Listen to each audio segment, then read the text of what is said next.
sports fans. Your favorite sportsbook, BetUS.com, is back for our 28th year of NFL action. With the industry's biggest sign-up bonus of up to 200%, BetUS offers our members the opportunity to cash in on all your favorite sports, including NFL, NBA, MLB, and more. We've also got hundreds of new casino games, including the coolest new European slots, and our live dealers are waiting for you at the table. Sign up at BetUS.com today to get into the action. BetUS, where the game begins.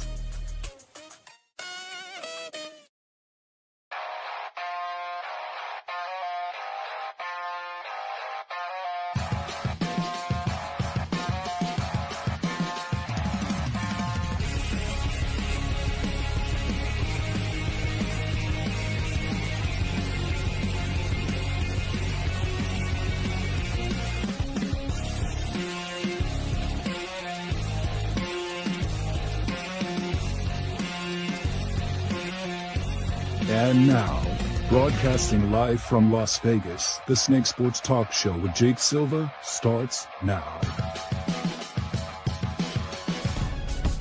Here we go, ladies and gentlemen. We are live on a Wednesday night, and it's going to be a special one here for you on the Snake Sports Talk Show, wherever and however you may be watching and listening. Thanks for making us part of your day. Special guest tonight. The Nigerian Nightmare himself, Christian Okoye, stops by here onto the show. We're going to be talking about the surgence of running backs all throughout this year and also trade deadline talk all here tonight. It's going to be exciting. I am so ready for what is to come here tonight. We got a lot going on. Tomorrow night, we got the Broncos and Raiders. It's going to be a lot of fun. I do want to start off with this because we did have an awful lot of trades that happened during the trade deadline, but I want to discuss with one of them, and that was the Indianapolis Colts. They definitely went hands down on a trade that was risky, but it feels a lot like it's worth the risk. So they end up talking to the New York Jets, and they ended up finalizing a deal, and they're getting Sauce Gardner, the corner. Now, what this means for the Colts, this is probably a really good secondary that I haven't seen in a long time. And just before the game itself starting up in Berlin this weekend, it's going to be a lot of fun. And the Colts, they're in a situation where they feel like Daniel Jones is working as their quarterback. Jonathan Taylor is having an MVP-esque season. And the Colts are really feeling themselves. It's been quite a long time. So Sauce Gardner gives them at least an edge on the corner because, to be truthfully honest with you, since Robert Saleh got fired from the Jets, Sauce Gardner has not looked like the shutdown corner that we're usually used to seeing. So it's a new change of an area, and it's good. It's a change that's for the better. And I think the Colts really did nail this one. Now, it is risky because they ended up giving away 2 first-round picks for Sauce Gardner to help out their secondary. And it's a good thing for the Jets. But the Jets need to understand this is a business in which they are absolutely a circus show on. This is not something that you can honestly play around with. So I feel as though the Jets in this particular situation and scenario, you're getting picks. You're ultimately going to be rebuilding. I mean, you're giving away Quinnen Williams. You're giving away, you ended up getting back A.D. Mitchell in the middle of that trade. So they get a wide receiver. Now, who knows if A.D. Mitchell may pan out here in the near future with the Jets. Now, you do have Garrett Wilson still as your number one target, but now you're going to have to resurge this whole secondary because Michael Carter is gone. You already let DJ Reed walk, and then you let Sauce Gardner go to the Colts. And the Colts just got better on their secondary. And what the Colts are also telling you, they are walking in to an AFC with Patrick Mahomes, Justin Herbert, Josh Allen, Lamar Jackson. You're trying to shut down all of those star quarterbacks. That's what it's like to play in the AFC. And which is why there hasn't been much of a corner type of shutdown as much in the AFC. And that's what you really have to play up with if you are a team like the Colts that can contend. So that, I think, was worth the risk. 2 first-round picks. The Jets ended up scoring big time, but I think it was all just mutual business at the end of the day. It's a change of scenery for Sauce Gardner. He looks happy. He feels happy, other than the fact you had Breece Hall, who ended up tweeting, and he ain't happy up over there in New York. So that's one thing that I could really be happy with the Colts for. I can't really feel a certain type of way with the Jets, only because there's just some things I often question. So, but that's just me personally. All right. So let's talk about Jerry Jones and them Dallas Cowboys. I know. Everybody is all kind of wondering what is up Jerry Jones' sleeve. And so now we are seeing the Cowboys addressing defense, heavily up and on defense. And one of the biggest things that I think what most people understand about the Cowboys are not a defensive shutdown team. They're not. The secondary's horrible. They're not getting to the quarterback as much without Micah Parsons. However, like, they did address the run stop because they had Kenny Clark and they got themselves an upgrade. So they ended up getting 2 defensive players, Logan Wilson from Cincinnati and Quinnen Williams from the Jets, all of which were a first round and a 7th round pick. Now, what does this mean for the Cowboys? The Cowboys know one of those assets that they traded away, which was a first round pick because they had 4 of them in 2 years. Remember, they can trade away one of those. And that's what benefited. They got their guy in Quinnen Williams. So you pair him up with Kenny Clark. You already lost DeMarcus Lawrence. You already lost Micah Parsons. You might as well end up upgrading and getting a youngster there in Quinnen Williams. So now you have him up and out of the front. So the Cowboys know they're looking at this roster on defense and saying, hey, we got to end up addressing to stop the run. We also got to get a tackler because DeMarvion Overshown, he's been injury prone. We need to help him out and kind of lift the load that he's been dealing with. Okay, so that was smart. Now, they know their secondary is not as great. You got Trayvon Diggs, Deron Bland. You got a bunch of these other players up and into the secondary. They're going to need help. It doesn't matter. You're going to need the help either way. But that's where one of those first-round picks should be a corner or a safety. Okay, and then you can address the rest of it later on. But I think the offensive line, I think it's good. It's not great, but it's forming. And look, even with the embarrassing loss at home against the Arizona Cardinals, you knew this was all downhill from here. The Cardinals just shut them down and made it just easy. They have a very good defense. So I think with the Dallas Cowboys, it's going to come down to that. And even with them getting a run stopper in Quinnen Williams, he got his guy because Micah was not Jerry's guy. Quinnen Williams seems a lot like Jerry's guy. But that's where Jerry oftentimes goes and gets his guys.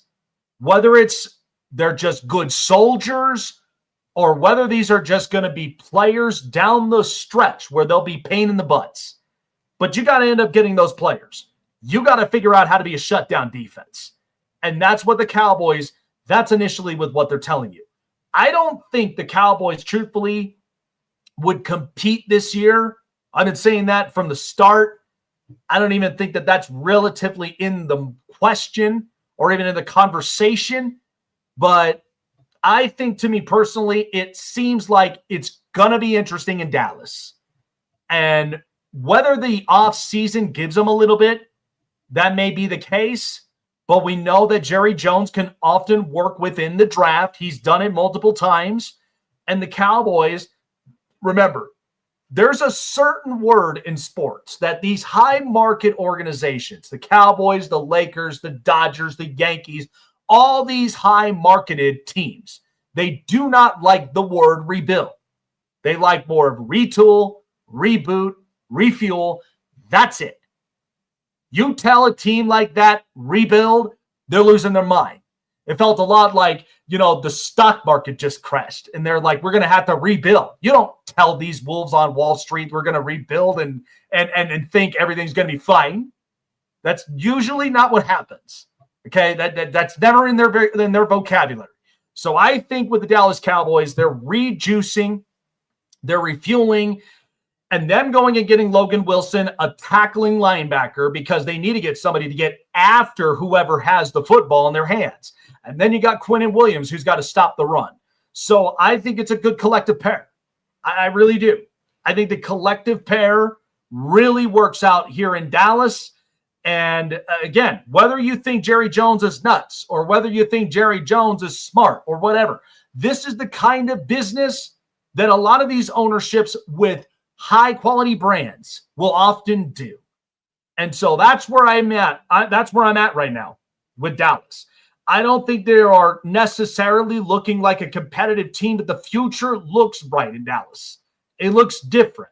So, again, it was only going to sting for the initial, year with Micah Parsons, but this is the kind of stuff that's where you figure it out afterward, giving it 3 years of this stuff. So that's where I'm at with that. All right, good stuff. Christian Okoye around the corner, folks. I really am excited about it. Lots of great stuff. I've heard some great things when it comes to, the foundation he has internationally and even here in the States. It's a great thing. And so I'm excited to hear more about it. Can't wait. I do believe, though, with the resurgence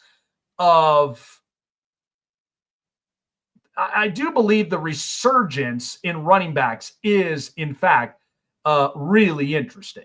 So I do think there's going to be a lot to discuss on it. But, yeah, Christian Okoye around the corner. I'm excited about it. Coming up next, we're going to be talking Dodgers World Series Championship. I was really excited about, it was such an exciting series all the way through. I never got a chance to really end up reacting to it. I was really, really excited about how things really panned out up from there. But lots of that all coming up here next. And then also discussing a little bit more about the trade deadline because there were a bunch of moves that were happening up from there. Alrighty, folks. Well, because the trade deadline was crazy all throughout the whole entire last couple of days, but it's been an epic one. But with that being said, now there are reshapes up on rosters, which means that Payday Fantasy is just getting hotter and hotter by the minute when it comes to your go-to pick'em fantasy. And that is where now you can now find it on your mobile app through Google Play and the App Store. Lots to really look forward to. Lots of players to pick from every single day, every week. NBA season's underway. NHL season's underway. We're sad for Major League Baseball to be done, but doesn't mean around the corner. We might not be looking forward into it in the spring. So that's going to be around the corner. But also college hoops is also around us and college football. Lots to choose from at paydayfantasy.com, your go-to for your daily player pickups. Sign up now. Get a free $5 entry. They've got a great sale going on right now. And by the way, if you sign up today and put $100 into your deposit, folks, you would instantly get up to $200 in bonuses. How about that? Even with the $5 free entry that you get at Payday Fantasy, there's something to be excited about. And also, 100% deposit match guaranteed of up to $100 just by using this promo code SNAKE. Use promo code SNAKE at your sign up. Get yourself signed up, and you know the deal. You sign up, pick the player, pick the projection, sit back and watch, and also get paid in the middle of it with Payday Fantasy, your go-to for your player pick'em this season. Want to find your seat for the event of your choice but can't get one that fits your desire or your budget? Well, my friends, SeatGeek has you covered. SeatGeek is the official sponsor of the Snake Sports Talk Show. With a list of over hundreds of events to choose from, SeatGeek will assure you that you won't miss your seat with the amazing view of your choice at the most affordable price. Whether it's looking for your best seat in the house of your favorite sports team, finding live concerts that get you closer to your favorite artist, or enjoying your spot at your favorite live shows, comedies, and more, SeatGeek has it all just for you. Go online to SeatGeek.com or download the app on your mobile device through Google Play and the App Store. And as a special offer before checkout, use promo code SNAKESPORTS and save yourself $20 off of your purchase of your first ticket and experience why SeatGeek is the most trusted ticketing app for your next event. Remember, that's SeatGeek.com and download the app on your phone with promo code SNAKESPORTS for $20 off and find your seat with SeatGeek. Looking for a show with the best takes and opinions? Want a show with the best coverage around the world of sports? Jam-packed with an all-star interview lineup? Then the best place to find it all, sports and entertainment, is right here. Join Jake Silva on the Snake Sports Talk Show, presented by SeatGeek and BetUS. Weeknights at 8 p.m. Eastern, 5 Pacific on Sports Wave Network.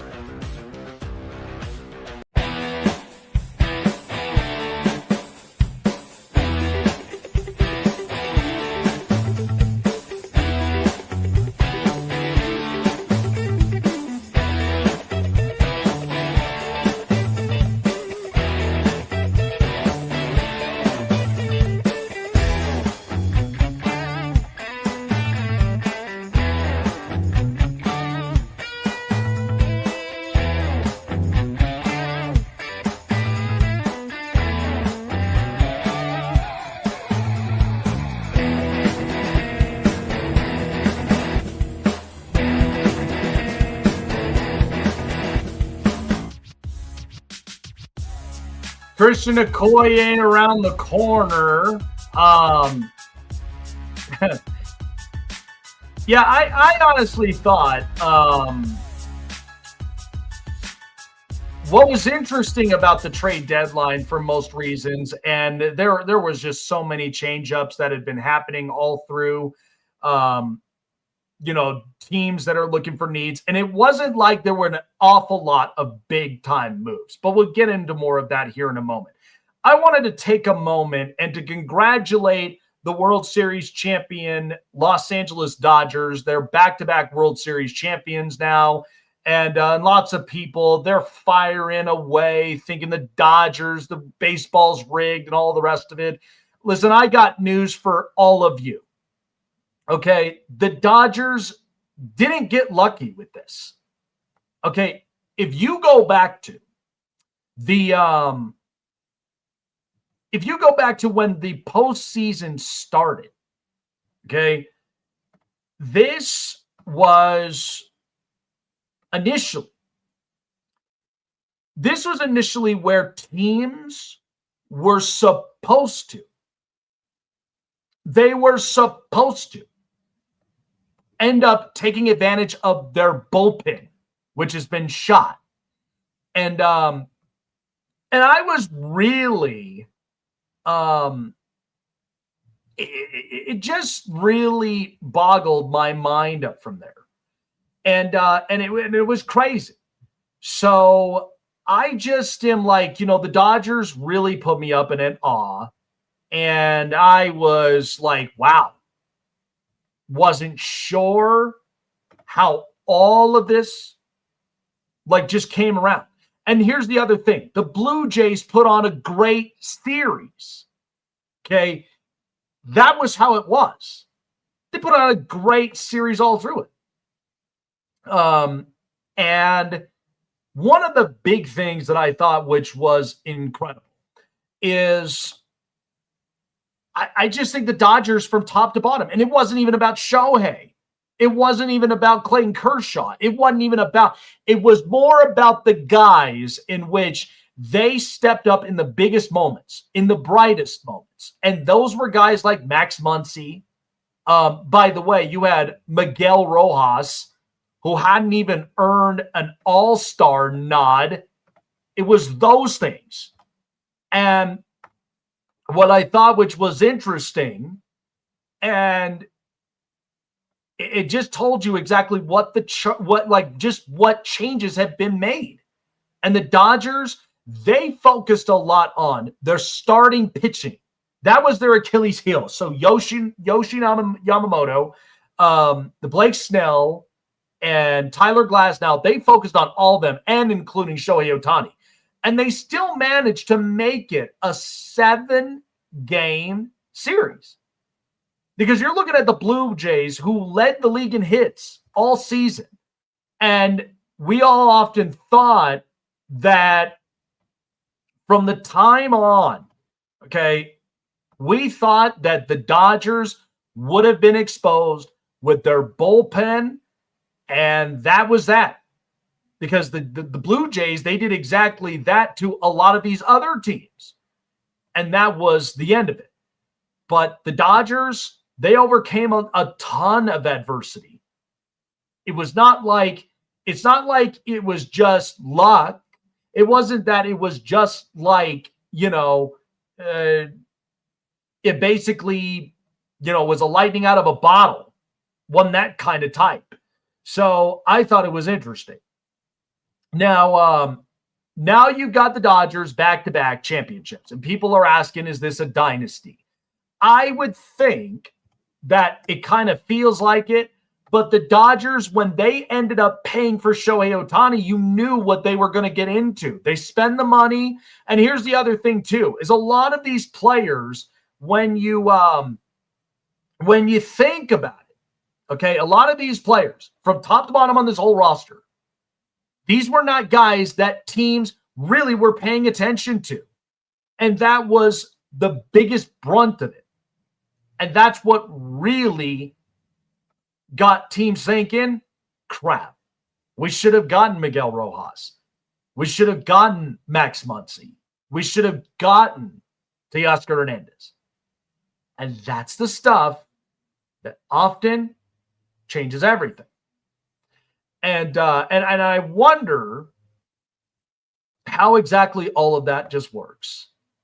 Because the Dodgers do better business than anybody in Major League Baseball. And by the way, baseball has definitely changed over the years. And this is the kind of thing that the NBA and Adam Silver, even with this whole gambling stuff, like they've had a problem with. Because it's just, for Major League Baseball, it's an international globe. And what's crazy about it is 16 to 17 million viewers watch the NBA Finals, while 25 to 26 million watched the World Series. Like that's insane. And I think what's happening is that the game's getting faster. You're watching a lot of stars play at a level and at a big level in which it works. So that's the stuff that really gets people thinking. So I often think, other teams, they're going to figure this out. I think the Mariners, they're a good team. And I don't think they're not necessarily going to be going away for quite a while. They not really are. I think I just truthfully think that most of this, you're going to see it for what it is and how it's all going to basically branch out and work out. So, yeah, I was really in shock. Even my wife, who's a Dodger fan, was also in shock. And so the Dodgers win it. They're champions. Good for baseball. And it's often is, and you know what? Here's the thing. If you're hating on the Dodgers, you're not really paying attention to what you should be. If your ownership is not paying out the money, they're not getting the talents. And that's that. And that's where the Dodgers, they really have the personnel. They got the scouting department. They got all of those guys all together. And so that's where I really think it works out perfectly up and into the end. All right, let's get into the news. And now, here we go. Hey, everyone, it's story time. This is the hot press. Right, so, yeah, I mean, the Dodgers, back-to-back World Series titles. I'm not mad at it. Do we consider this to be a dynasty? We don't know yet. It should be interesting how things are going to honestly pull itself off. So, Yeah, really interesting. I'm actually going to be showing a little more of the chat conversation between Christian Okoye and myself. Was not really expecting it, but we'll be showing that here in a bit. So kind of give you some interview questions up from there, showcasing that. But let's get into some NFL news because we know the trade deadline was nuts. Didn't exactly think that was going to be as crazy as it was. So we're moving on to Arizona because a lot of things have been working up in Arizona when it comes to Kyler Murray in the quarterback position. So the Arizona Cardinals have officially placed quarterback Kyler Murray on the IR with a foot injury. So that means Jacoby Brissett will remain the starter for the Cardinals. And Jonathan Gannon, when asked about this, with Kyler going to the IR and what they've got to do now with Jacoby Brissett being their starter for future games. I really do hope that happens. We got a lot of ball to play, and one day at a time, and where he sits right now is he's got to pour into his health bucket and get ready to get healthy. Jacoby does his job. Takes it one day at a time, prepares when he wasn't the starter, prepares to be the starter. He knows his role can change, and now he's going to prepare the same exact way. So, listen, Jacoby Brissett, in the last few games, since, Kyler Murray had the injury, the team, their scoring has been completely different. It's been up and in there in the 20s. And they're starting to score more often. The defense themselves, after what they played like on Monday night against the Cowboys, it was insane. So I think with the Cardinals and in the last few games, as I look into it, it really is. It's actually kind of remarkable how this is. So the Cardinals right now, they're 3-5, but they seem a lot like a completely different team. Now, in these last few games since Kyler Murray ended up being sat, they've scored 27, 23, 27, and 21. So they have been scoring points since Kyler Murray ended up sitting with the injury, which is insane. And that's where a lot of question marks are leading to. Is it the end for Kyler Murray in Arizona? And it could possibly look like it may be. All right, so the Jets were sellers up and into the trade deadline. And some news that ended up coming out is the Jets have demoted Quincy Williams, the linebacker, admitting defensive shakeups. So Quincy Williams, who was the brother of Quinnen Williams, after trading away Sauce Gardner and Quinnen Williams, they have now demoted all-pro linebacker Quincy Williams. My coaches, this was his response to the bench. My coaches told me I was underperforming, that I've been underperforming since training camp. So Williams, who was informed on Monday by the coaches, described himself as a non-starting Jet. He expects to be active Sunday against the Cleveland Browns, but he's not sure about his role. He has no clue. This just goes to show you just how big of a mess that the Jets really are. I can't even fathom anymore about what the Jets have been doing, how that this has honestly been kind of rolling and going about. It's weird. They just don't have their stuff figured out. And that's a serious problem when you're thinking about an organization that just traded away some of their stars, like they traded away Michael Carter to Philly. You got Quinnen Williams now going to the Cowboys, and then you end up trading away Sauce Gardner to the Colts. There is so much of this that I'm just kind of looking at the Jets and I'm going, wow. It's insane to me how all of this really is really how this has been looked upon. So I think that in all pure honesty, like the Jets know they're in rebuild mode. They know that they need to get quality players into this organization. The problem I have with it is that the Jets just don't know how to keep a lot of their core players. Neither can they keep a lot of their core players happy. And with the way things have been going with Aaron Glenn, it looks bad. So I just think with how this has been working, not sure. I'm not entirely sure. I think the Jets hopefully can figure this stuff out, but it's going to be a long journey ride all the way up and up from here. All right, I am excited for this up-and-coming interview. All right, that's going to do it here for us on the news. And now, here we go. Hey everyone, it's story time. This is the Hot Press. I've known him in old school football because I certainly do. I loved watching all the old school highlights. Formerly with the Kansas City Chiefs, well known, and he's got a great foundation with him. Former pro, 6 years in the NFL, all with Kansas City, the Nigerian Nightmare himself. Christian Okoye stops by on the program.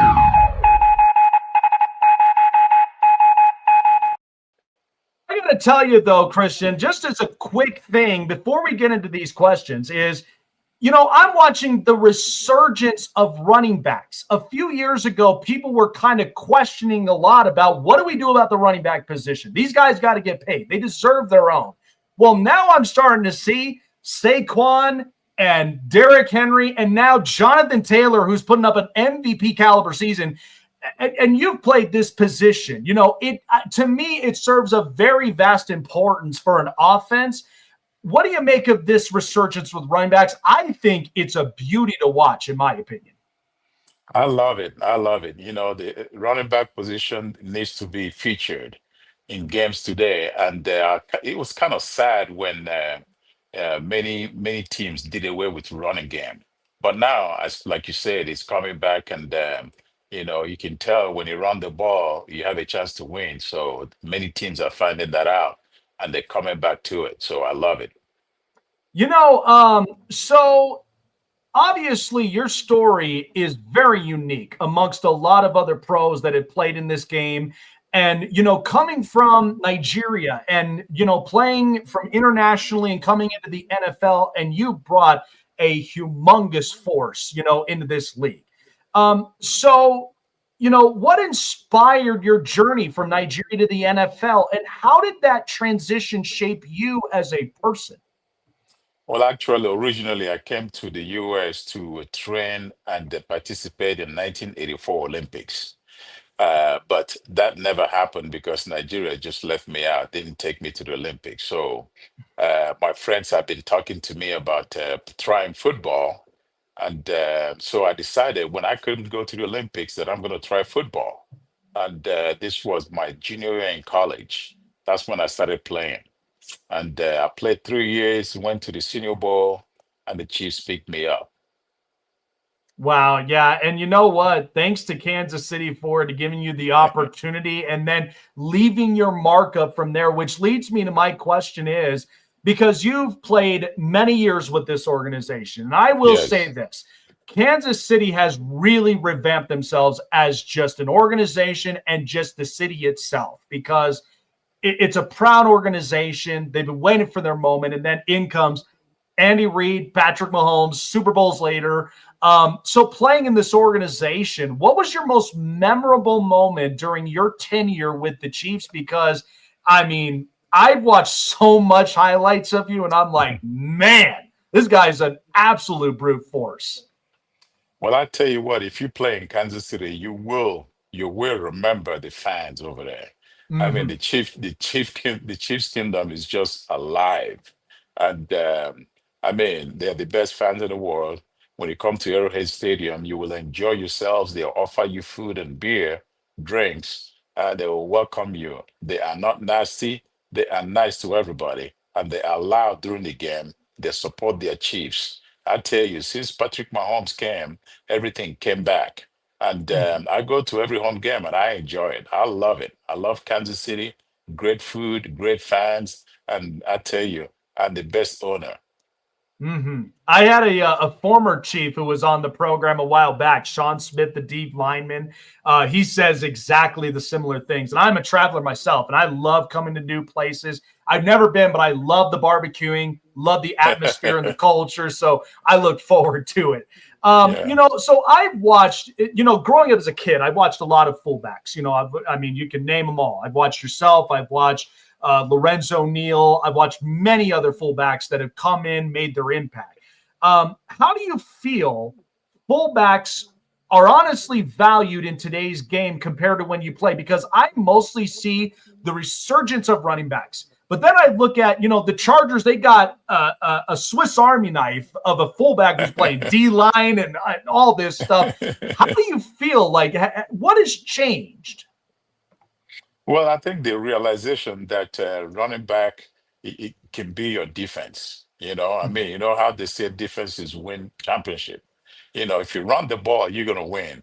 You remember when New England were winning all the Super Bowls? They were Yep. running the ball, and people didn't know that. People didn't know it because they had Brady. You know, so now the Chiefs are running around trying to get more support in the running back position, and they should because they need support. They need Mahomes. They need to give him help. Mahomes is over there trying everything he can to win games. He needs somebody to run the ball and run it effectively. Pacheco is doing great, and Kareem Hunt is doing awesome. But we need another guy who can go over there and help him out. I thought it was crazy that they literally came up just this close to getting Brees Hall from the Jets, because the Jets are Yes. already unloaded and they asked for a fourth, and then the Jets wanted a third. I was just Yeah. like, wow, to be that close. Again, when you're in the business realm, it's like you're basically talking numbers, negotiating, and trying to figure out where you Yeah. find a happy medium. And then all of a sudden that just happens, and it's like, man, only what could have been. I'm Um, telling you. I'm yeah, telling you. Third and fourth. I mean, what's the difference? Just right. give it up. Yeah, exactly.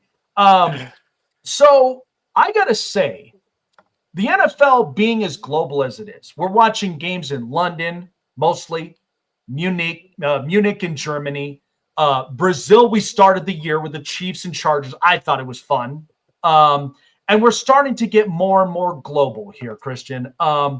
Do you think we'll actually see more players? Because I have seen a lot of players from your home country that have come in and they're making a vast impact. I love it mostly because, I'm a baseball fan at heart. And when I watch a lot of these international players, like what we're seeing with Shohei Ohtani, back-to-back World Series championships, he's making a mark and an impact. And so Yeah. when you think about that with players that come in internationally into football, we had the Euro League years ago where a lot of players from Europe, they were playing in it. How do you think, more players, are they eventually going to start stockpiling more and more? The more this game starts to get televised and more gets showcased on fields in international territories. Do you think we'll see more of an overload of that? Well, it's taken longer in Europe, but you see a lot of Africans in the NFL. If you look at NFL teams right now, every team has one or two or even more African playing, especially Nigerians. You know, but I think it's going to take more longer for Europeans to join. A few of them are playing, but not as well as Africans are playing in the NFL now.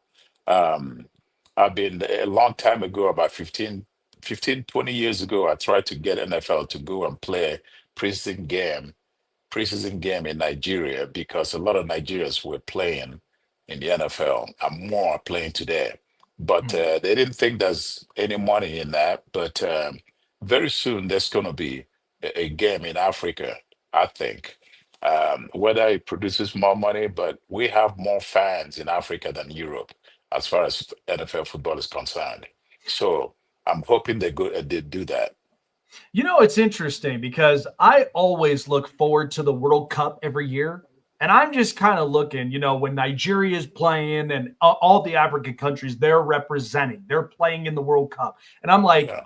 could you imagine if we just have one NFL game that could be Yeah. played up any stadium that would obviously the turf maintenances, all of that. Like if you could just get the game there, just watch how many of the fans in Yeah. that country that just they watch it, they love it, and how that can be very inspiring to even to young players. So this leads me to my question here, because of just your background, that you came in and you left your mark. If you could give an advice to a young player trying to make it from an international background, because we know there's many challenges up from there, what would you basically say to them?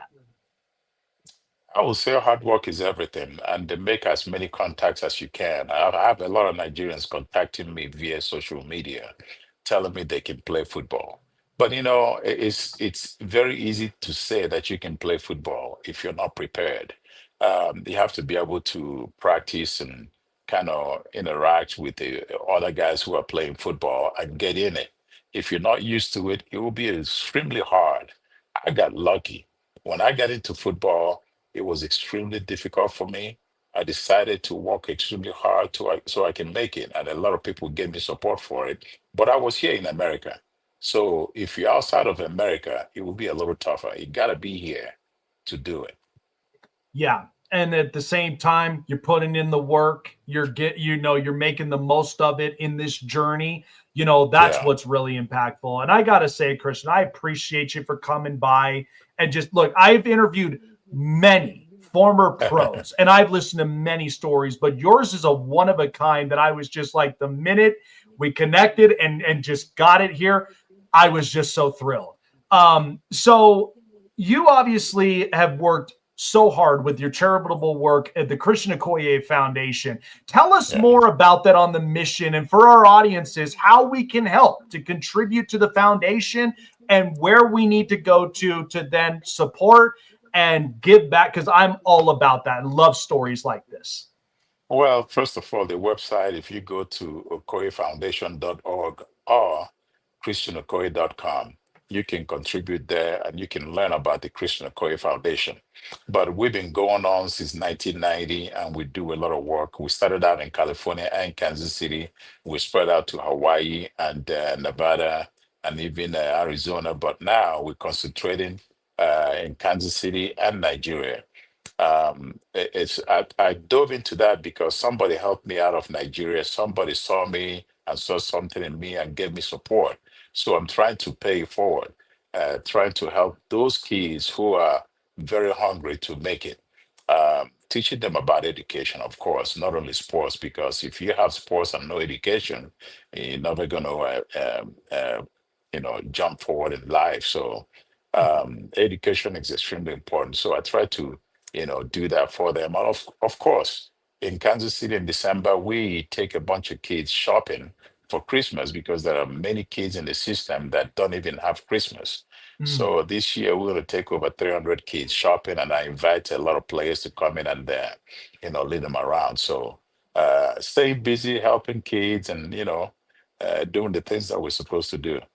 Oh, I absolutely love that. What a blessing that is. I mean, honestly, my wife and I, we have our own, we're firm believers, and we have our own church place that now every year in the Christmas, like the holidays, we have the Samaritan's Purse, to where we end up packing up a lot of the things and that for kids, boys and girls, very good essentials, and for something to give them, because we never wanted a kid to be left without a gift. I think it's an absolute blessing what you guys do. I'm definitely praying it's a great turnout for you guys. I think it's fun. I think it's exciting. What a way to spread holiday cheer all throughout the holiday season. Christian, appreciate you for coming on by, my friend. Thank you so much for taking the time. We hope to see you soon. And listen, the Chiefs right now are 5-4. Any words of encouragement you got to say all till we get through the season? They don't need it, man. We'll be there. We'll be there. I guarantee you. There We're you going to be go. there. There you go. All righty, my friend. Take care of yourself. Enjoy the Thanksgiving and enjoy the holidays ahead. And we hope to see you soon. All right. Thank you, my man. God bless you. Absolutely. God bless you. Look at that, guys. Christian Okoye. Wow. That is a milestone in itself, like on this show. I am shocked. I really am. I've enjoyed every bit of that whole entire interview. I really loved it. And it really is interesting because you never think that you would tap in like just the international pool. I remember watching the EuroLeague. I remember watching, they slowly got into the international pool with the NFL. Because here's the thing. All of the major sports in general, Major League Baseball, the NBA now has become more global. I would say NHL is also global. I mean, we had the Four Nations tournament. It was a hit. And when you think about the NFL, and even Chase, who's not here tonight, but we talked about this months, on this program, talking about getting a team up in London. My only biggest thing is that a lot of it is the travel time, the time in which, you think about daylight savings, which just happened for this month. There's a lot of that goes into, there's a lot that goes into it.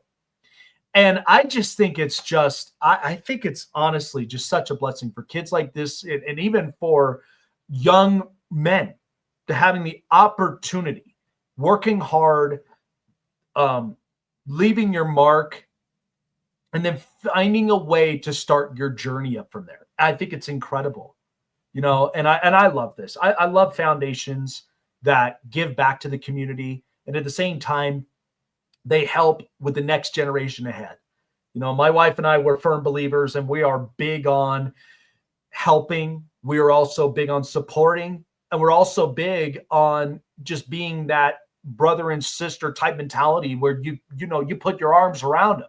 You're trying to guide them. You're trying to help them find that structure. And then at the same time, for Thanksgiving, it's funny to me. We actually put up our Christmas tree. And the biggest thing is because we're expecting our little one 27 weeks in, previewed by February 3rd. And my big thing is we put the tree up, and, we got, and it's glowing lights, ornaments. It's the cutest thing. And we have it up early because we're not bypassing Thanksgiving. We're mostly just getting stuff up and ahead because let me tell you something. When you got pregnant women that are dealing with what they deal with on this level, as men, you got to be able to support. You really have to show full support. And, for Thanksgiving, it's a best time of year because you're there with your family. And even if you're not there with your family, but you're sharing a plate, you're sharing a table, you're sharing a chair, you're opening up. And that's why, the background I came from with my family, we've always been open arms. We've always loved, bringing a lot of people together because that's what it's all about, especially throughout the holiday season. So again, Thanksgiving, be thankful, and think of people, because that's what they really truthfully need. Spare a plate. Open up a chair, bring people in, share the memories with each other. That's always what we love about Thanksgiving, and we love that for the holiday season. And then leading up to Christmas, where kids don't go without a gift. And it could be any gift, honestly. And it's what makes a kid's day. So I love that. Man, Christian Okoye. We just nailed it on the head with that one. Absolutely loved it. Gonna take a moment. But when we come back, we're going to be talking a lot more about the trade deadline here up in just a moment. So don't go anywhere on the Snake Sports Talk Show.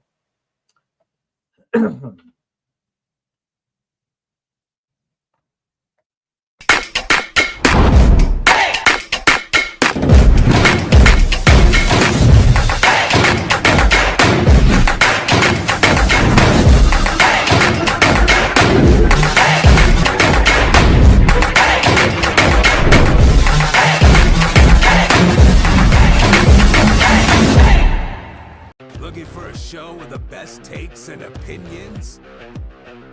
Want a show with the best coverage around the world of sports? Jam-packed with an all-star interview lineup? Then the best place to find it all, sports and entertainment, is right here. Join Jake Silva on the Snake Sports Talk Show, presented by SeatGeek and BetUS. Weeknights at 8 p.m. Eastern, 5 Pacific on Sports Wave Network.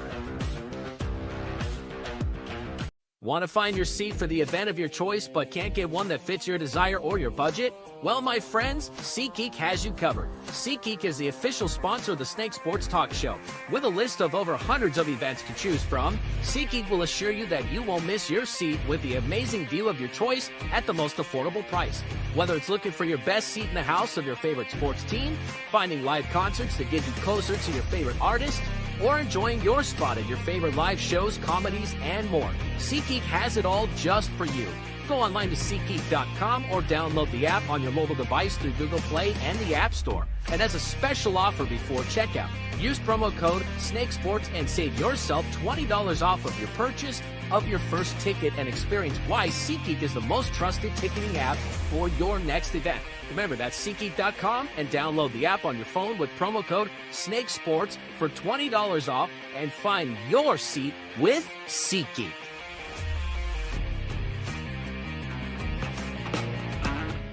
If you didn't get a chance to see the interview with Christian Okoye, no worries at all, because we will have that video uploaded here for you guys soon. Absolutely loved it. Just an all-around great personality. So the trade deadline really did give us something, though. The Bills did not make a move for a wide receiver, which many people were harping big time. You got to go get a receiver, man.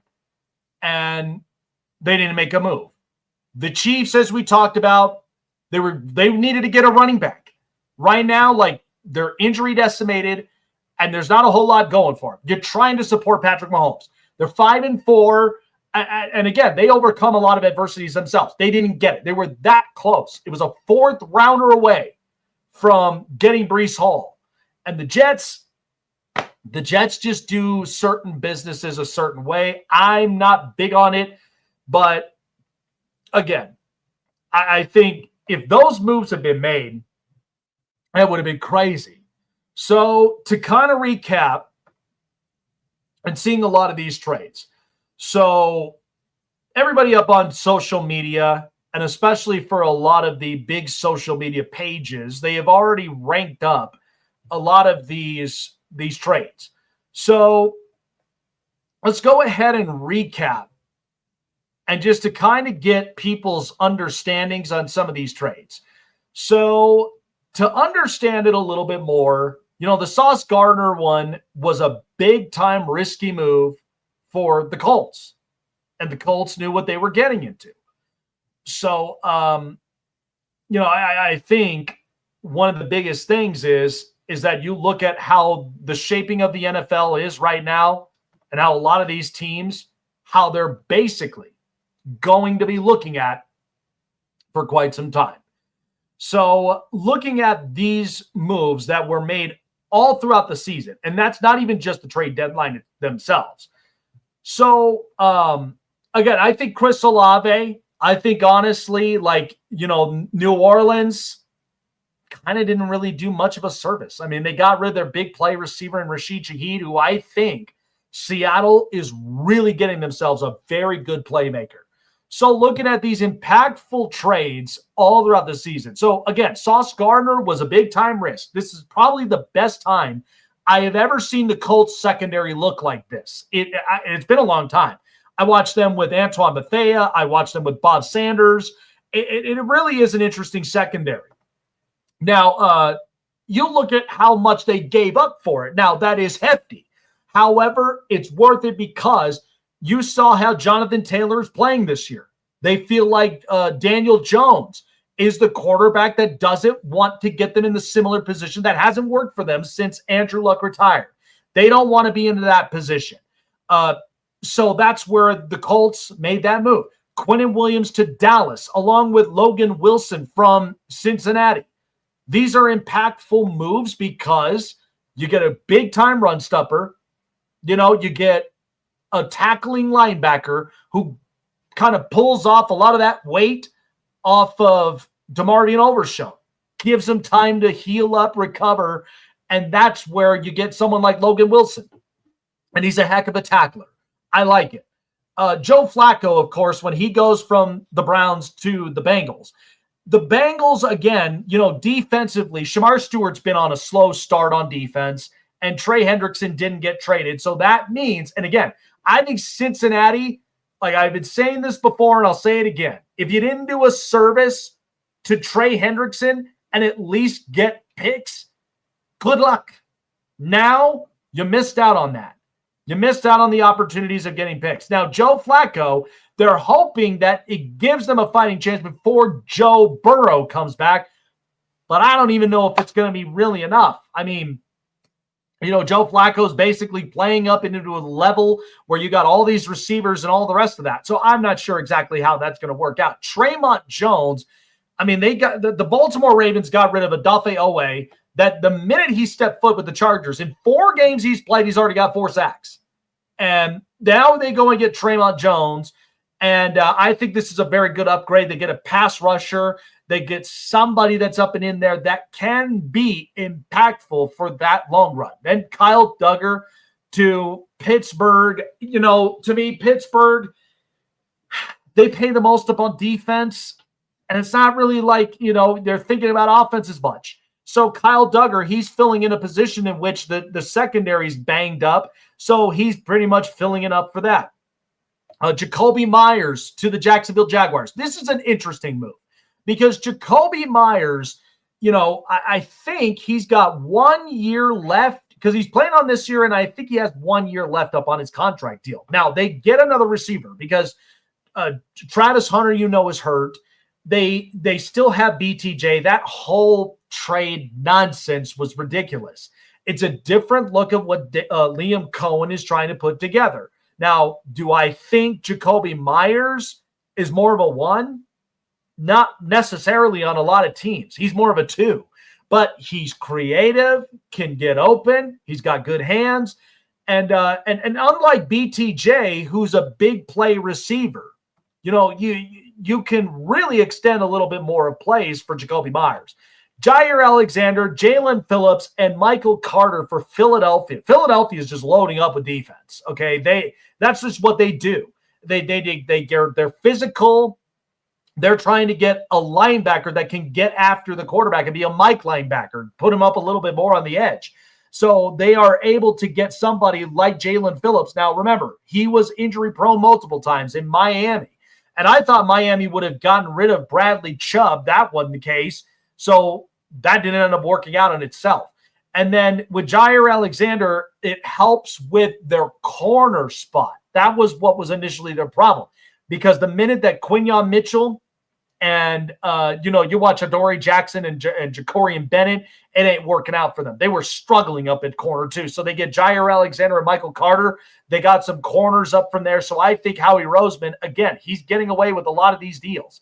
So, and then finally you get Rashid Shaheed, who I really, really am interested how this is going to pan out for the Seattle Seahawks. Because in my opinion, I look at this and I think Rashid Shaheed with Sam Darnold the season he's having and big play receiver, that comes in handy.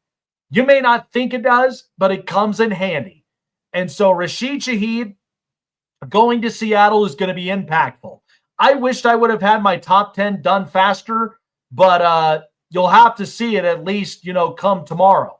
But we got a fun show tomorrow. Michael Turner is going to be joining us. We're going to be talking Falcons, Chargers, running backs, even with Jonathan Taylor that's going up and on a tear. But I just think the trade deadline, it's a classic for everybody. You would think with all these rumors, okay, it's not like baseball. It's not like the NBA. And it certainly is in the NHL because here's the difference. In the NHL, they go and trade for an impactful player, and then they go and sign him immediately at an 8-year contract. Okay, that's what they do. NBA, they pick up draft picks because they're more of assets. It's not like the NFL where you get draft picks, and that's initially your day one starter. You have to be very critical when you're trading away for first round, second round, all those picks.